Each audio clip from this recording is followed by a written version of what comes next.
G'day punters, this is just a wrap up to the video I put out a little while ago, Midwest Queensland tour. Went through a range of maintenance issues I had to fix up before I head out again. And tomorrow we do head off up to Cape. By the time you're watching this, it'll probably be 3 or 4 weeks into that trip. Since then, put the new Victron inverter in. I chose a Victron because a mate works at a local business, Sheriff Electrical, they're an Australian company, so supporting local. The product's actually from India. No, it's not, it's in Netherlands, but made in India. How about that, eh? I've put the new drip tray on the Travel Buddy, the new clasp. You'll see I'm just about packed in here. I've put a Cell-Fi mobile phone booster on. That's the aerial there. I've just run it along the inside of the roof rack, down the back of the canopy, and in the back here, you probably won't be able to see it, there's a plug that goes through the firewall. Into the back here, that's the coax. I have to get that trimmed down so it's a little bit smaller. That's the mobile phone booster, and the output is there, and it runs across to an aerial at the top of the window. I've picked up power from over the driver's side. I've got a little active subwoofer over there. It works off the accessory circuit in the vehicle, so that's where I've plugged it into with a 5 amp inline fuse. Got the new 32 litre angle in here. The little custom shower canvas that I've had made up, which goes into sail tracks around the canopy door. I've had that trimmed about 100 mils. It was just dragging in the dirt. You know already about the air compressor. I've replaced that, and also air solenoid for my air horns. I've replaced that as well. Oh, camper, I've given that a good service. Checked the bearings, checked the tyre pressures. Same with the Land Cruiser. I've had the drawbar extended by a local trailer manufacturing business. Originally they extended it by 500, notwithstanding I'd asked for 350, so they had to cut it back again.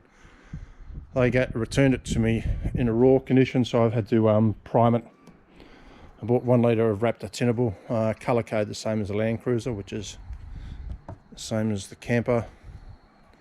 I also redid the wiring because originally when they returned it to me, it was about a metre past the treg pin. I needed it to be 600, so they chopped and shunted it and did all sorts of nasty things. So I just bought some new split tube, stripped the wiring back, and got rid of all the other split tube, retaped where I needed to, and put on the same size split tubing from original straight out, so just a little bit neater. Not carrying as much in the boot of the camper as we are in the canopy. The boss will put all the clothes in here and the shoes, no doubt. I had Leisure Build, which is a fiberglass manufacturing business at the airport here in Bundaberg. Did a little bit of fiberglass work for me. These steps are notorious for having problems with the mount. Mine had elongated, so Leisure Build had rebuilt that for me. They also redid the face on this drawer. I had some holes and they were just gaffed up with some checker plate, and the holes were for the switches. New switch plate as well, and you can just see the little table top there.